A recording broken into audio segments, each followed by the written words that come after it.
네, 마감 스퍼트 이어가겠습니다. 오늘 시장에서는 어떤 포인트 짚어야 할까요? 외국인이 집중하고 있는 쪽으로 좀 더 확실히 우리도 관심을 붙여야 할지 고민이 됩니다. 두 분 모시겠습니다. 유한타증권 잠실센터 송민철 차장, 와이즈 경제연구소 차영주 소장 함께하겠습니다. 두 분 어서 오십시오. 예, 반갑습니다. 자, 첫 번째 종목은 일단 대형주 잡고 시작하죠. 오늘 외국인이 코스피 집중하고 있는 만큼 삼성전자에 대한 움직임 다시 보고자 합니다. 어느덧 앞자리 9에서 이제는 10자리를 잘 지켜가고 있는 삼성전자 보겠습니다. 대형주는 숨고르기 충분히 다 했고 외국인이 다시 들어오고 있는 수급 속에서 단단히 다시 그 1위 자리로서 그 위치를 공고히 하게 할까요? 송민철 사장님께 여쭐게요.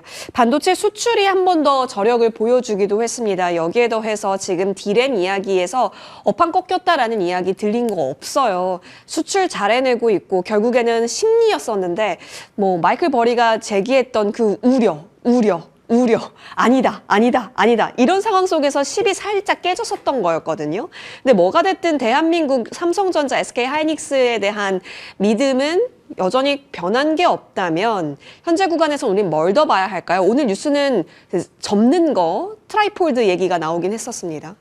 네, 사실 이제 최근에 밀리는 이유는 제가 봤을 때는 좀 수급적인 요인이 가장 크지 않았나 그렇게 보고 있고, 이제 12월 달 시작을 하면서 관전 포인트는 이 코스피보다는 중소형주인 이 코스닥 시장이 더욱더 좀 각광을 받을 예정인데, 왜냐하면 그 수급 주체인 외국인들이 꽤 많이 벌었습니다. 올해 이미 충분히 벌어놨기 때문에 이 연말 결산을 하면서 일부 차익 실현하는 과정이 이 12월이기 때문에는 자연적으로 시장의 관심은 코스피보다는 이제 코스닥 쪽. 예. 그렇다면 이제 시총이 큰 뭐 소부장이나 그리고 이제 제약바이오, ESS 관련 2차 전지들의 이 선방을 좀 기대해 볼 만하는데, 다시 이제 삼성전자로 돌아온다고 하면은 오히려 이제 저가 매수 구간이 될 수 있다는 게, 지금 이제 구글 TPU 이 사건으로 인해서 이 AI 거품이 오히려 이제 꺼지지 않았다. 여전히 꺼지지 않고 거품은 이제 꺼졌다. 그렇게 좀 말씀을 드릴 수 있습니다. 본격적으로 이제 연산에서 이 추론으로 넘어가면서 이제 그 난이도가 기술적으로는 약간 좀 낮아도 가능하거든요. 예. 그렇기 때문에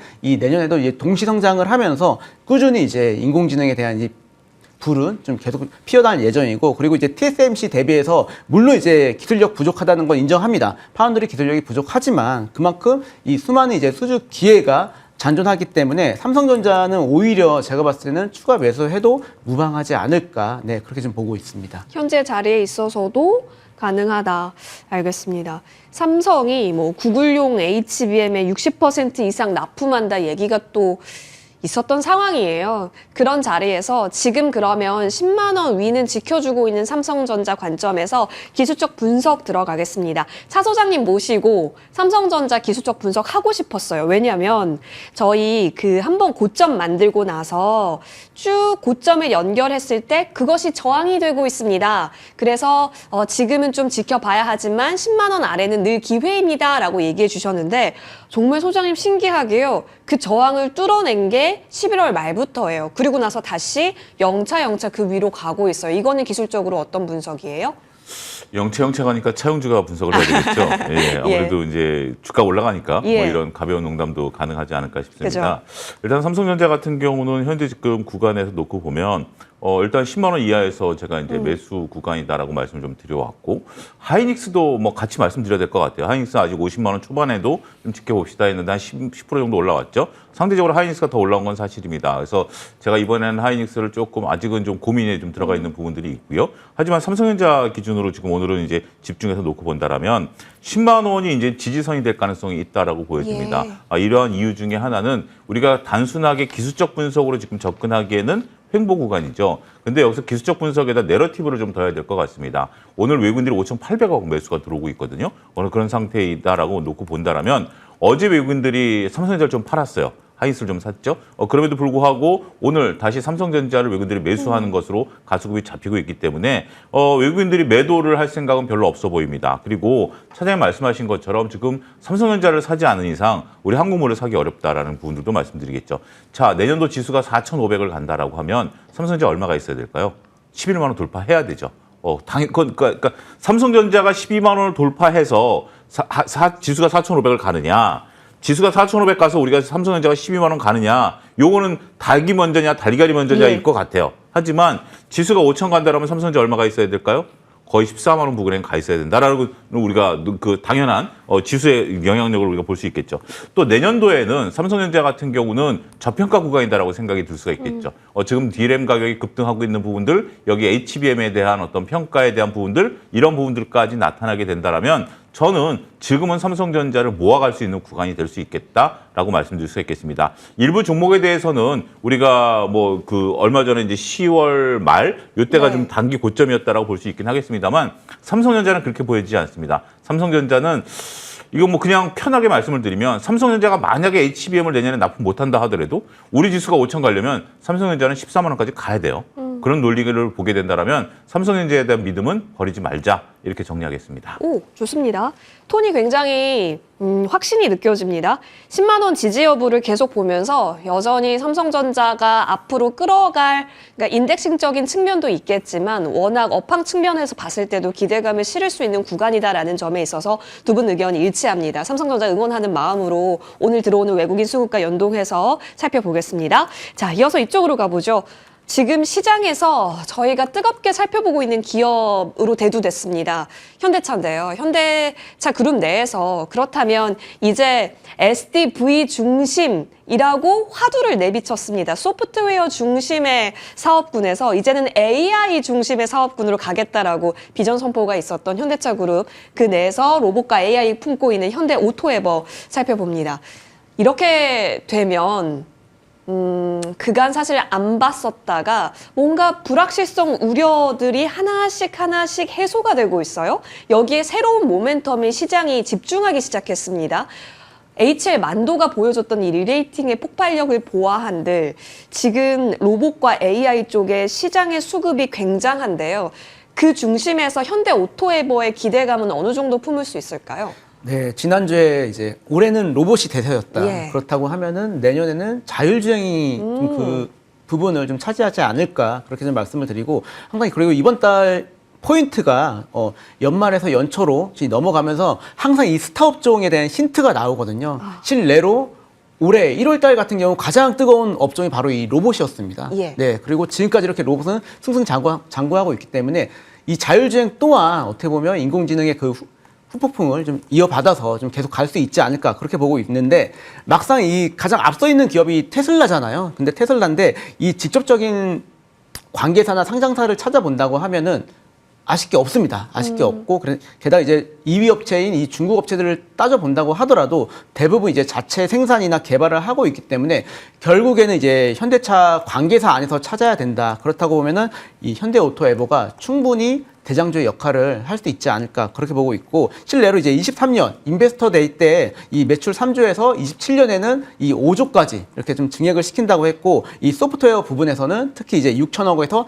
1조 2천억까지 이렇게 만든다고 했으니까 이 부분은 충분히 실현이 가능하고 무엇보다 이제 현대차의 이 자회사 중에 하나인 이 보스턴 다이나믹스와의 이 콜라보를 좀 둘 수가 있겠는데 이 로봇 관련해서도 하드웨어 부분은 이 보스턴 다이나믹스가 담당을 하고 이 두뇌 역할을 하는 부분이 이 현대 오토에버가 되지 않을까 이 소프트웨어를 담당하는 게 된다고 하면은 충분히 그 안에 있는 자회사나 계열사 중에서 더욱더 이제 가장 각광을 받지 않을까 그렇게 보고 있긴 합니다.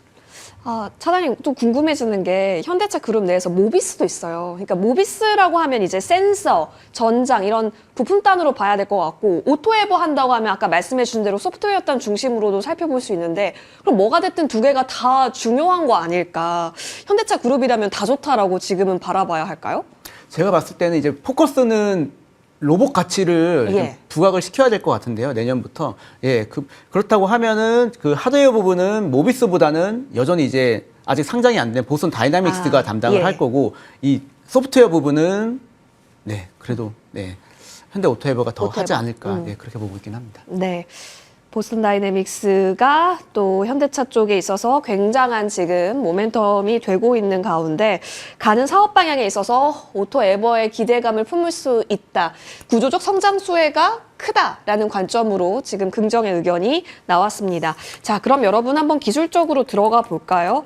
현대 오토에버는 사실 그 11월 초에 한번 거래가 운집이 됐었습니다. 그러다가 저는 이제 이거를 웅덩이라고 표현을 합니다만, 소장님, 그렇다면 이제 다시 여기서 전고를 뚫고 추세를 만들러 간다라고 봐도 될지 모르겠어요. 왜냐하면 2023년, 2024년 다 고점을 찍고 내려왔었던 경우들이 있는데 이제는 다르다라고 볼 수 있는 차트일까요? 전체적으로 봤을 때 오늘 이 차트를 놓고 본다라면 일단 뭐 우리가 일봉을 봐야 되겠죠. 월봉을 본다라는 건 좀 많고요. 근데 일봉을 놓고 보면 지금 이제 우리가 이제 차장님 말씀이 조금 시청자 여러분들의 호응을 좀 받았나 봐요. 한 16%에서 지금 18%대까지 차장님 말씀하시는 가운데 단기간에 이제 급등을 좀 하고 있는 상태입니다. 근데 매우 중요한 구간에 진입을 했다라고 좀 말씀을 드릴 수가 있는 게 이게 말씀하신 10월 말 11월 초에 윗꼬리를 달았던 부분들이거든요. 그래서 그때 당시에 이제 물리셨던 분들, 20만 원대 이사에서 사셨던 분들은 많게는 20%, 적게는 10% 정도 물려 있었던 구간이기 때문에 오늘 이제 그 물량들이 좀 쏟아질 수 있는 구간들이다라고 봐요. 그래서 오늘 이제 화요일이니까 내일까지 이 물량을 이제 받아낼 수 있느냐라는 부분들로 봐야 되겠죠. 그런데 10월 말에 왜 올랐느냐라고 하면 그때 이제 벌써 이 뉴스 갖고 한번 올랐었던 거죠. 이 뉴스 갖고 한번 올랐었다가 이제 실질적으로 이제 GP가 들어오면서 다시 올라가는 부분들이 있는 겁니다. 근데 저는 이 차트만 놓고 본다라면 아직까지는 내일 정도까지는 추세가 이어질 가능성은 있다라고 봐요. 하지만 반면에 그 추세가 이어질 수 있는지 여부는 좀 더 지켜봐야 됩니다. 차트 분석 외에 좀 개인적인 의견을 좀 말씀드리면 우리가 이제 이 GPU를 하면 두 가지 관점에서 보셔야 돼요. 첫 번째는 GPU 5만 장 공짜로 주는 거 아니죠? 지불해야 되는 겁니다. 일단 지불을 하는 거, 돈이 나가야 된다라는 부분들이 단기적으로 이제 발생한다라는 거고요. 두 번째는 이 뉴스는 무거운 뉴스입니다. 그러니까 지금 당장 GPU가 들어와서 우리가 자율주행이 내년 1월 1일부터 시작되는 거 아니잖아요. 저는 차장님 말씀하신 거에 100% 공감하고 저도 그렇게 말씀을 드릴 수 있는 건데 그게 구현되는 시점이 뒤에 있다는 거예요. 당장은 비용이 나가고 구현되는 시점은 뒤에 있다는 거죠. 이건 무거운 지표입니다. 가벼운 지표가 아니에요. 근데 주가는 어떻죠? 벌써 가볍게 움직여버렸죠. 그런 부분들에 대한 차이점을 여러분들이 차트에서 읽어내셔야 되지 않을까라고 말씀드릴 수 있겠습니다. 어찌됐든 지금 오늘 보유하고 계신 분들이라든지 신규로 사신 분들은 매도하실 의견 필요는 없다고 봐요. 단 내일 지난 10월 말처럼 윗꼬리를 달고 내려올 가능성도 있습니다. 그렇기 때문에 내일 윗꼬리를 다느냐 안 다느냐에 따라서 이게 움직인다라는 부분들을 봐야 돼요. LCM 안도랑 비교한다는 건 좀 어폐가 있습니다. LCM 안도는 가볍게 뛰어올랐어요. 근데 얘네들은 양봉의 크기가 깁니다. 봉의 크기가 길기 때문에 HM 만도랑은 좀 다르고요. HM 만도가 올라갈 때는 뭐가 올랐죠? 시메스라든지 로봇주들이 올랐죠. 그렇죠. 로봇주들이 올랐지만 지금은 현대오토에버는 자동차주로가 같이 움직이죠. 그렇기 때문에 그런 차이점도 있다. 단지 HL 만도랑 비교하기에는 JHL 만도는 아닐 수 있다라고 말씀드릴 수 있겠습니다. 알겠습니다. 그렇죠. 그 HL 만도 확실히 로봇 쪽 분류 색채가 더 컸죠. 그 자동차 부품단보다는. 현대 오토에버의 경우에 있어서는 일단 인공지능 쪽 모멘텀을 더 크게 묻어가고 있습니다. GPU를 받았다. 참 좋지만 그래서 가볍게 움직일 수 있었지만 왜냐면 우리 전고 만들었었을 때가 딱 치킨회동 그때쯤이었거든요. 그런데 이제 그것에 대한 성과까지 바라보면서 좀 긴 호흡으로 바라봐야 하기 때문에 좋은 재료 가치라면 좋은 매수 타점을 기다리자라는 기술적인 지표도 중요해 보입니다. 그 관점에서는 일단 관방 의견 주셨습니다. 자, 그러면 이제 자율주행 쪽이라고 하는 키워드가 내년에 있어서는 중심이 될 수 있을까요? SOS랩 통해서 보고자 하는데 SOS랩을 먼저 떠올린다면 라이다 생각하실 거고 자율주행이 가장 1번으로 떠오르실 거예요. 근데 이번에 2025 로봇 그 행사에서 또 참가를 해서 2D 라이다를 선보인 바 있습니다. 이쪽도 현대차 쪽 체인이기 때문에 다시 한번 꿈틀거릴 수 있는지 어느 정도 우선순위로 볼까요? 워낙 지금 쟁쟁한 종목분들이 많습니다. 네, 지금 이 로봇주들 흐름을 본다고 하면은 저도 이제 좀 간과한 게 있는데 이 실적이 찍히는 회사는 제가 참고로 이제 로보티즈가 바로 찍히고 어떻게 보면 여타 회사들은 좀 차별화가 일어나지 않을까 했는데 오히려 같이 이제 덩달아서 좀 꾸준히 이제 상단을 지지해주고 있기 때문에 자율주행도 마찬가지로 당분간은 만약 대세가 온다고 하면은 같이 이렇게 상단을 좀 유지해 줄 거라 그렇게 좀 보고 있는데 사실 이제 S5, S렉 같은 경우는 실체를 따진다고 하면은 이미 자율주행 관련해서는 이 라이다보다는 이 레이더나 그리고 이제 이 카메라의 센서 조합이 좀 대세가 되고 있긴 하거든요. 예. 테슬라 또한 이제 라이다를 전혀 사용하지 않기 때문에 거기에 대한 이유를 찾자고 하면은 너무 비싸다. 그리고 뭐 비, 눈, 안개에는 취약을 하다. 그리고 이 고해상도 카메라가 워낙 또 발달이 되면서 굳이 라이다를 써야 되나? 이런 부분이 있기 때문에 회의적이긴 합니다. 하지만 이 라이다가 이 자동차뿐만 아니라 이 로봇이나 이 스마트 시티 그리고 이 산업 안정용 센서에 쓰인다고 하면은 전혀 이건 얘기가 좀 달라질 것 같다는 좀 예, 생각이 좀 들고 있긴 하거든요. 비록 지금 이제 매출을 따져본다고 하면은 미진하게 좀 증가를 하고 아마 영업이익, 순이익 적자로 마감이 될 겁니다. 그럼에도 불구하고 지금 이제 현대차가 미국에 이제 공장이 있는데 거기에서 이제 로봇 5만 대에서 이 라이다를 설치를 했고 그리고 향후에 이 로봇 산업이 확장이 된다고 하면은 이 라이다는 어떻게 보면 또 쓰일 수도 있지 않을까 예. 그 용도로 그 대체제로 쓰일 수 있지 않을까 하는 기대감에서 SOS랩은 좀 긴 안목으로 좀 분할 매수해도 나쁘진 않다 그렇게 말씀드리겠습니다. 긴 안목, 그쵸. 그냥 단순하게 자율주행 뉴스 나오면 가볍게 올랐던 종목 이렇게 바라보기에는 이미 실체가 하나 생겼던 게 현대차 그룹 로보틱스랩에 200억 규모의 라이다 공급한 이력이 2025년 10월 23일 뉴스로 있습니다. 그러다 보니까 이제 체인으로서 어느 정도 그 기대감이 확산될 수 있을까 궁금했었던 건데요. 라이다가 갖고 있는 한계도 있기 때문에 일정 부분 좀 긴 호흡으로 좋은 자리에 있을 때 살펴봐야 한다라는 의견을 주셨습니다. 그래서 고민일 것 같아요. 이것을 이제 진입한다라고 했을 때는 최양주 소장님, 차트에서 움직이는 것은 글쎄요, 거래가 일단은 그렇게 활발해 보이지는 않아요.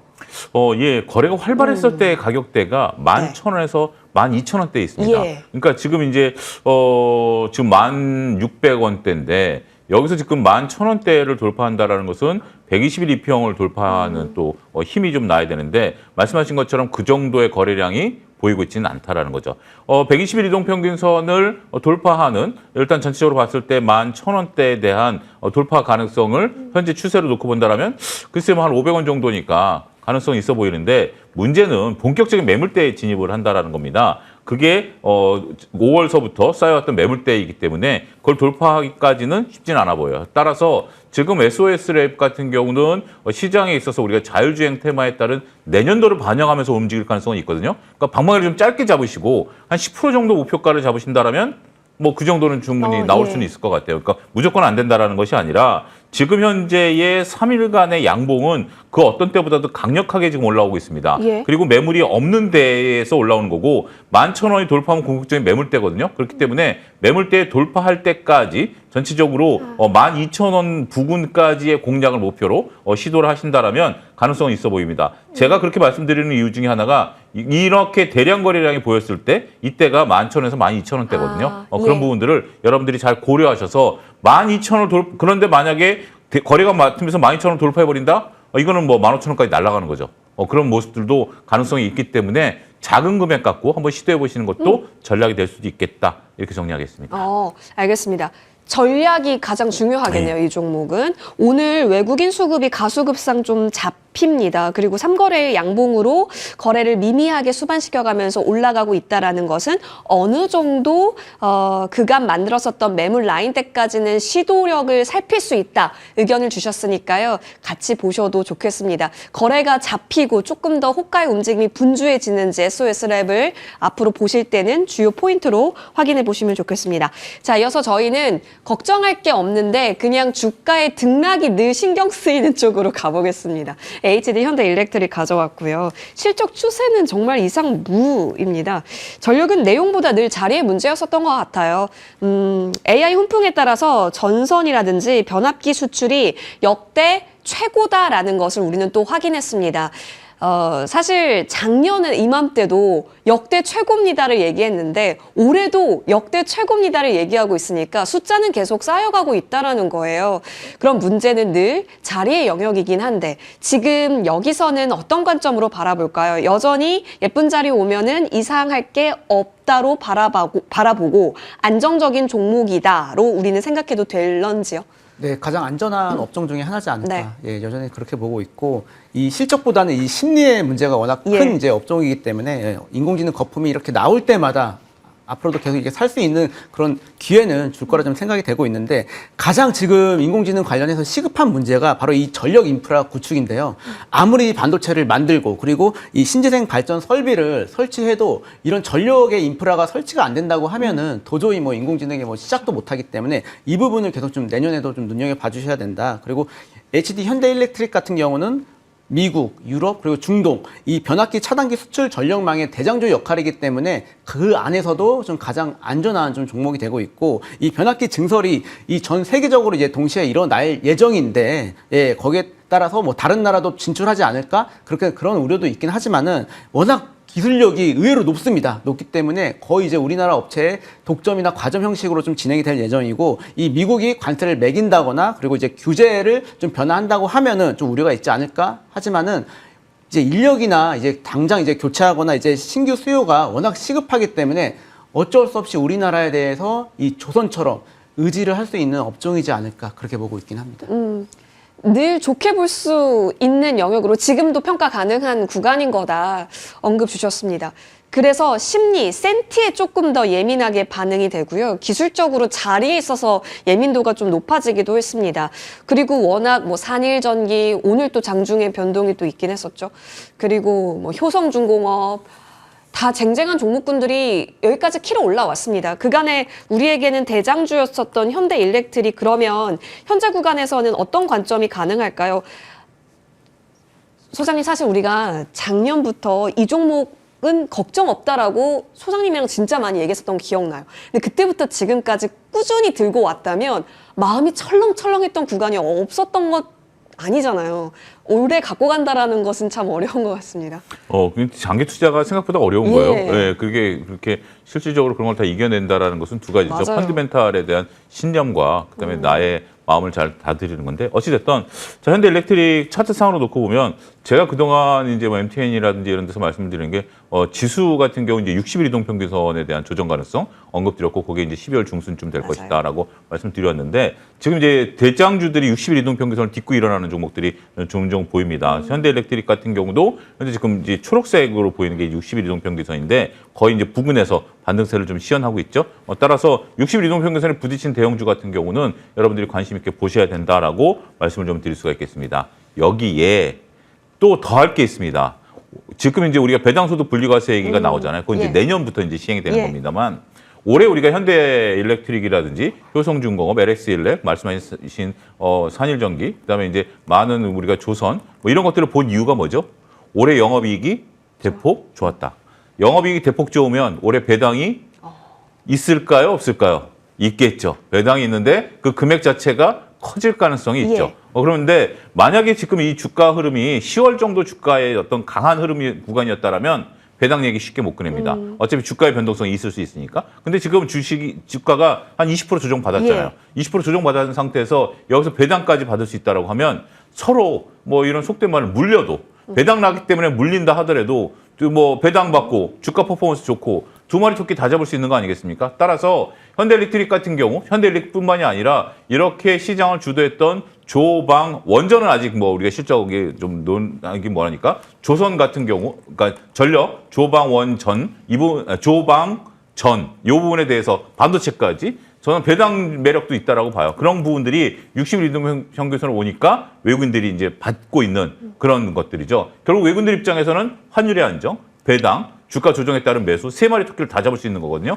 그런 관점에서 본격적인 접근 가능 구간이다 이렇게 정리하겠습니다. 역시 주식은 재료로만 볼 수 있는 게 아니라는 점, 센티, 정책, 자리 다 통합했을 때 판단력을 지금 모아보자면 정말 공교롭게도 61선까지 내려오나 싶었던 구간에서 들어오는 오늘 수급, 여기서도 의미를 찾아볼 수가 있겠고요. 그리고 배당 관련해서도 센티 개선에 대한 요소로서 살펴볼 수 있다면 재료 좋고 자리 좋고 앞으로 상황이 우호적이라고 한다면 지금 구간에서는 여러분 긍정으로 볼 수 있겠다. 역시 전력은 걱정하는 거 아닌 것으로 현재 구간도 정리가 됩니다.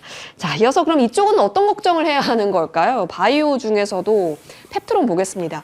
최근에 바이오주 변동 강한 종목 중 하나가 펩트론이에요. 일단 주주분들이 많이 화가 나셨을 것 같은 게 계약 기간이 원래 24개월이면서 왜 우리에게 14개월로 공시를 했느냐. 이것은 너무 소통이 미흡했던 거다라는 부분도 있습니다. 1시간 전에 단독 뉴스를 보니까 근데 또 이런 이슈가 있네요. 릴리와 기술평가 계약은 호재다. 근육 증가 제형 개발 가능성이 또 있다라고 하면서 이제는 해석의 영역으로 진입을 했습니다. 어쨌든 안 한다. 뭐 독점이냐 비독점이냐 우리가 정말 살펴볼 게 많기는 하지만 그래도 가능성은 있다의 무게에 지금은 점수를 줘도 괜찮은 구간이 맞을지 아니면 일부 좀 노이즈가 꼈을 때는 잠시 멀리서 지켜봐야 하는 구간인 것인지 싶네요. 네, 이번에는 좀 후자 쪽 잠시 좀 예. 관망을 하거나 좀 조심조심 해야 되지 않을까 예. 좀 그렇게 보고 있긴 하는데 실내로 지금 이제 비만 관련해서는 유망하다고 말씀을 드렸지만 이제 차별화가 본격적으로 나올 것 같습니다.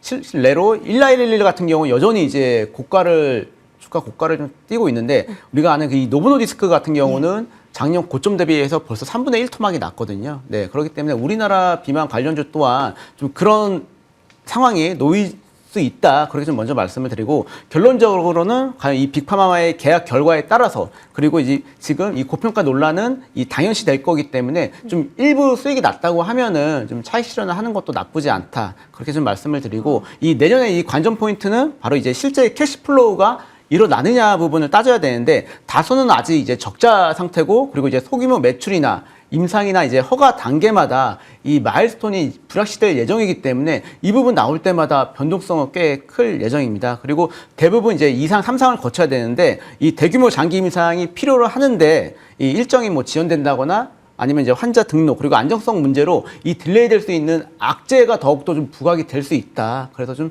조심해야 되는 업종이지 않을까 그렇게 보고 있긴 합니다.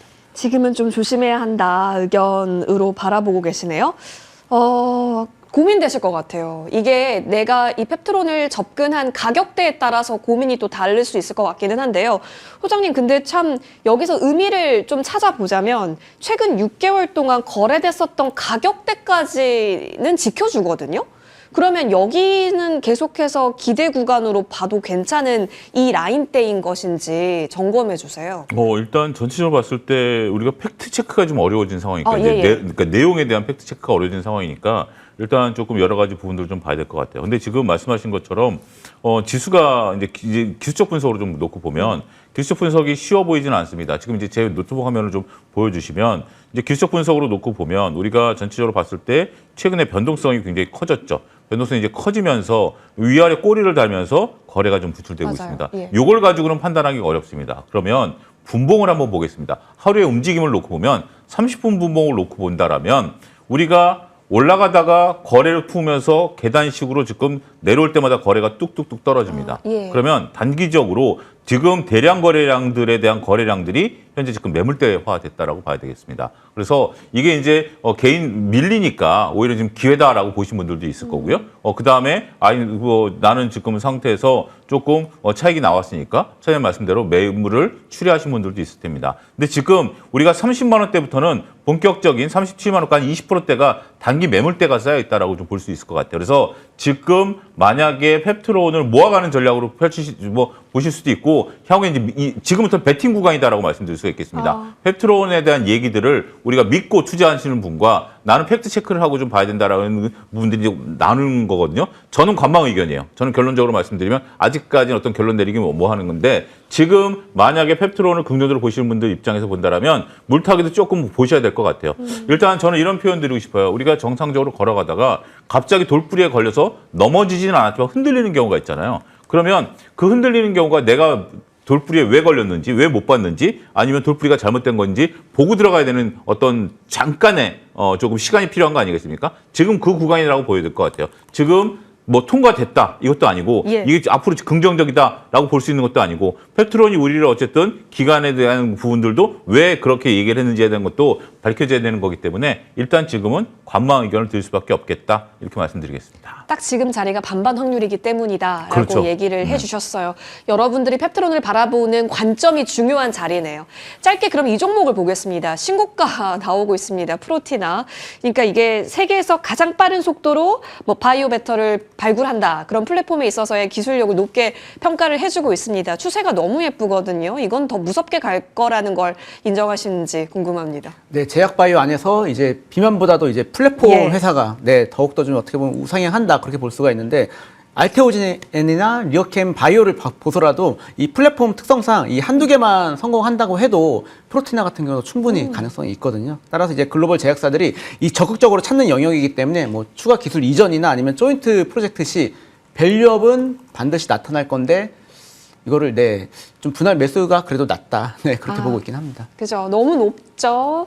자, 이 자리에서는 매수가 가능하다고 판단을 하시는지 재료가 진짜 중요할 것 같긴 한데 일단 심리적으로 조금 아찔하긴 하거든요, 소장님. 예, 저도 요 점심 때만 하도 매수 의견을 드렸어요. 예. 아직 추세가 무너지지 않았기 때문에 예. 그 의견은 상관이 없습니다. 근데 2만 원짜리가 지금 5배 가까이 올랐거든요.